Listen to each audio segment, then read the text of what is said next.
CPEC की खबर जरा देखिए। इस खबर में साफ साफ दावा किया गया है, India has officially admitted the loss of 4 pilots including the pilot of 3 Rafale. यह झूठ बताता है मोदी सरकार का कि उसने अपने ही सेना के पायलट्स को, उनकी शहादत को इतने दिन तक छुपाए रखा, मानने से इनकार करती रही। पूरा विपक्ष कहता रहा कि हमको बताइए कि कितने रफाल हमारे गिराए गए, हमको बताइए कि हमारे पायलट्स को कोई नुकसान हो तो नहीं हुआ।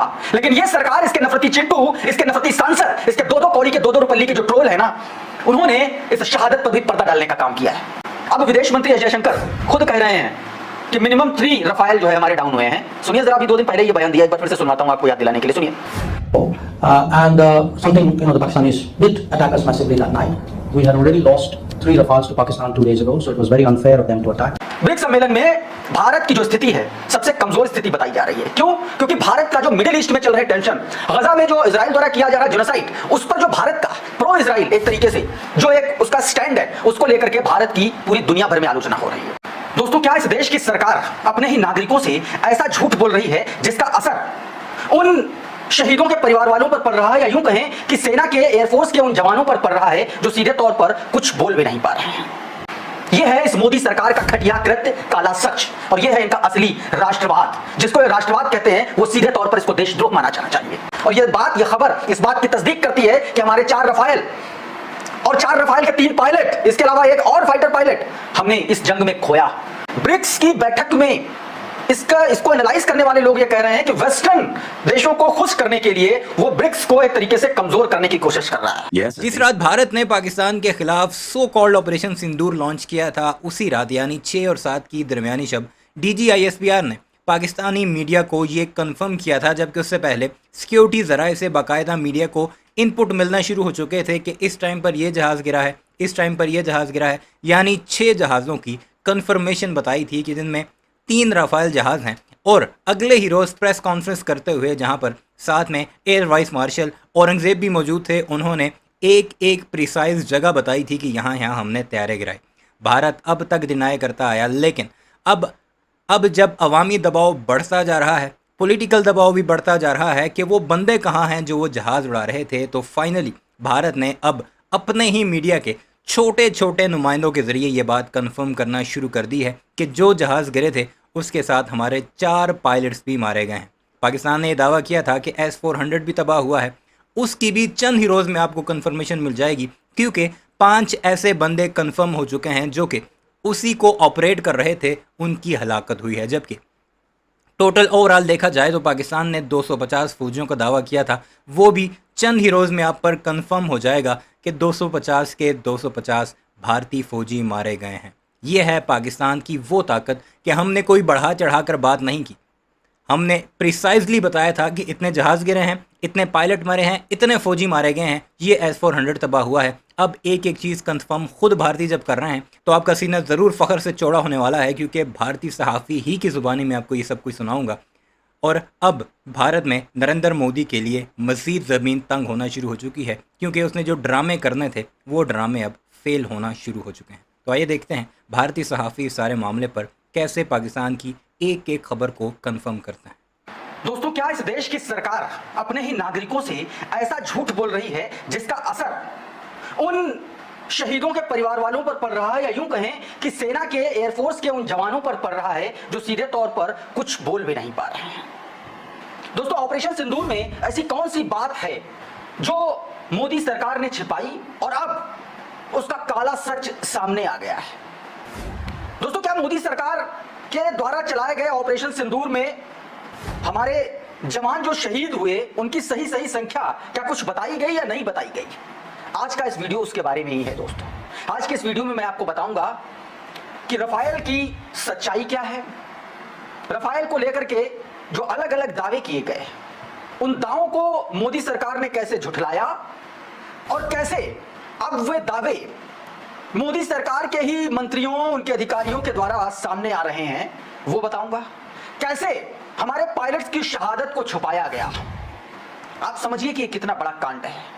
उसके बारे में खुलकर आपसे पूरी जानकारी दूंगा, पूरी बात खुल करके होगी।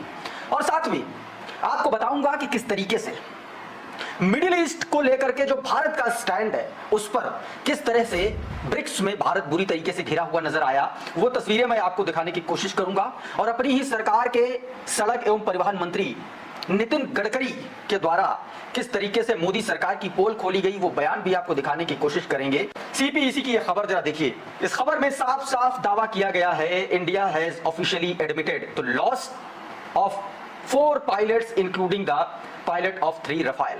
एक 1.5 लाइन की यह खबर दिख तो जरूर रही है, लेकिन यह खबर कितनी बड़ी है। यह झूठ बताता है मोदी सरकार का कि उसने, ये कोई पाकिस्तानी चैनल नहीं है, याद रहे, ये भारत का एक जाना माना सहाफ़ी है और एक न्यूज़ चैनल है, उसकी वीडियो है ये। अपने ही सेना के पायलट्स को, उनकी शहादत को इतने दिन तक छुपाए रखा, मानने से इनकार करती रही। पूरा विपक्ष कहता रहा कि हमको बताइए कि कितने रफाल हमारे गिराए गए, हमको बताइए कि हमारे पायलट्स को कोई नुकसान हो तो नहीं हुआ। लेकिन ये सरकार, इसके नफरती चिट्टू, इसके नफरती सांसद, इसके 2-2 कौड़ी के 2-2 रुपये के जो ट्रोल है ना, उन्होंने इस शहादत पर भी पर्दा डालने का काम किया है। ये 2 रुपये का ट्रोल ये गौरव आर्य को नहीं कह रहा, मुझे तो वही लग रहा है। ये है इस मोदी सरकार का घटिया कृत्य, काला सच, और ये है इनका असली राष्ट्रवाद। जिसको ये राष्ट्रवाद कहते हैं वो सीधे तौर पर इसको देशद्रोह माना जाना चाहिए। सवाल पूछने पर देशद्रोह लगा देने वाली सरकारों को इस देशद्रोही सरकार से ये पूछना चाहिए कि आखिर हमारे पायलट्स की शहादत को आपने इतने दिन क्यों छुपाए रखा, और इसके लिए आपको क्या सजा दी जानी चाहिए, ये इस देश के नागरिक तय करें। लेकिन एक बात सच है कि हमारे देश के शहीदों को, उनकी शहादत को छिपाया गया, और यह खबर इस बात की तस्दीक करती है कि हमारे 4 रफाल और 4 रफाल के 3 पायलट, इसके अलावा एक और फाइटर पायलट हमने इस जंग में खोया। लेकिन सरकार ने माना ही नहीं। आप सरकार की निर्लज्जता, उसकी कठोरता, और आप समझिए कि अपने देश के लोगों के प्रति उसकी जवाबदेही का जो काला सच है वो आप इस खबर में देख पाइएगा। दोस्तों, ये 1.5 लाइन की खबर उसी सच को उजागर करती है कि दरअसल ये सरकार जिस राष्ट्रवाद की बात करती है। और हमारी शिवांगी किधर गई? शिवांगी का भी कुछ बताओ, क्या वो पाकिस्तान के पास है, कहाँ पर है? उसे मीडिया के सामने ही पेश कर दो अगर जिंदा सलामत है तो। सेना की बात करती है, जिस भारत भूमि की बात करती है, ये सरकार दरअसल उसी की सबसे बड़ी दुश्मन बन बैठी है। क्योंकि ना तो इसकी जवाबदेही अपनी जनता के प्रति है, ना तो विपक्ष के प्रति है, और ना ही अपने जवानों के प्रति है। अगर होती तो इस शहादत को इतने दिन तक छिपाया नहीं जाता। दोस्तों, ये अपने आप में बहुत बड़ी खबर है। पूरा विपक्ष जब सवाल कर रहा था तो ये सरकार पाकिस्तानी करार दे रही थी, जयचंद करार दे रही थी, पाकिस्तानी करार दे रही थी। सरकार की निर्लज्जता का इससे उत्कृष्ट उदाहरण दुनिया के किसी भी देश की राजनीति में आपको देखने को नहीं मिलेगा। दोस्तों, एक और तस्वीर आपको दिखाता हूं। ये तो इसकी तस्वीर हो गई। एस जयशंकर, विदेश मंत्री। आपको याद है कि राहुल गांधी और कांग्रेस पार्टी ने पूछा था कि कितने रफाल को नुकसान पहुंचा, क्या नुकसान पहुंचा बताइए। तब क्या क्या भजपिल्लों ने कैंपेन चला दिया था कांग्रेस के खिलाफ, पाकिस्तानी करार दे दिया गया था। अब विदेश मंत्री एस जयशंकर खुद कह रहे हैं कि मिनिमम 3 रफाल जो है हमारे डाउन हुए हैं। सुनिए जरा, अभी 2 दिन पहले ये बयान दिया, एक बार फिर से सुनवाता हूं आपको याद दिलाने के लिए, सुनिए। And something, the Pakistanis did attack us massively that night. We had already lost 3 Rafales to Pakistan 2 days ago, so it was very unfair of them to attack, but they did it anyway. We responded very quickly thereafter. And the next morning, Mr. Rubio called me up and said the Pakistanis were ready to talk. तो इस तरीके से सीधे तौर पर जयशंकर ने बयान दिया था। एक और बात दोस्तों, कांग्रेस ने बाद में कहा, जब युद्ध समाप्त हो गया तब कहा, लेकिन सुब्रमण्यम स्वामी लगातार ये बात कह रहे थे, जो मोदी सरकार में किसी दौर में बहुत मजबूत व्यक्ति रहे, मंत्री रहे, वो लगातार कहते रहे कि हमारे 5 रफाल गिराए गए, 5 रफाल गिराए गए। उन्होंने लगातार, अच्छा, रफाल के डील को लेकर के भी उन्होंने दावा किया कि तत्कालीन रक्षा मंत्री मनोहर पर्रिकर नहीं चाहते थे कि रफाल की डील हो, रफाल सही चीज नहीं है। उन सब पर बड़ा खुलासा किया था सुब्रमण्यम स्वामी ने, तब भी किसी ने कुछ नहीं कहा था। पॉलिटिक्स के साथ एक पॉडकास्ट में सुब्रमण्यम स्वामी ने फिर से यही बात दोहराई।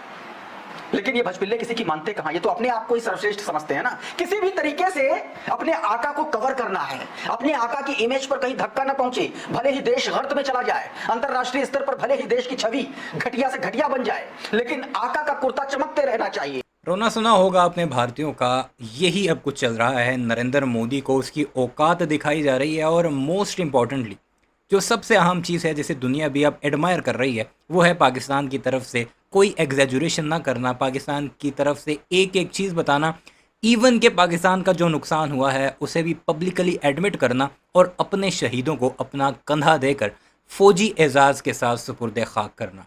जबकि दूसरी तरफ इस तरह गायब कर दिए जाते हैं अपने लोग। बाज़ लोगों को जो इन्होंने सामने लाया, ये LOC का नाम दे करके वहाँ पर मारा गया। अब कोई अक्ल रखने वाला बंदा ये इनसे पूछे, कोई बहाना तो ढंग का तुम बनाओ। तुम लोग ये कह रहे हो कि S-400 का ऑपरेटर जो है, रेडार ऑपरेटर, वो LOC पर जो है वो झड़प में मारा गया। दिमाग लगाओ, नहीं तो तुम्हें भारतीय ही हम कहेंगे। बहरहाल वीडियो कैसी लगी कमेंट सेक्शन में ज़रूर बताइएगा। चैनल को सब्सक्राइब नहीं किया तो ऐसी वीडियोस के लिए ज़रूर सब्सक्राइब कीजिएगा।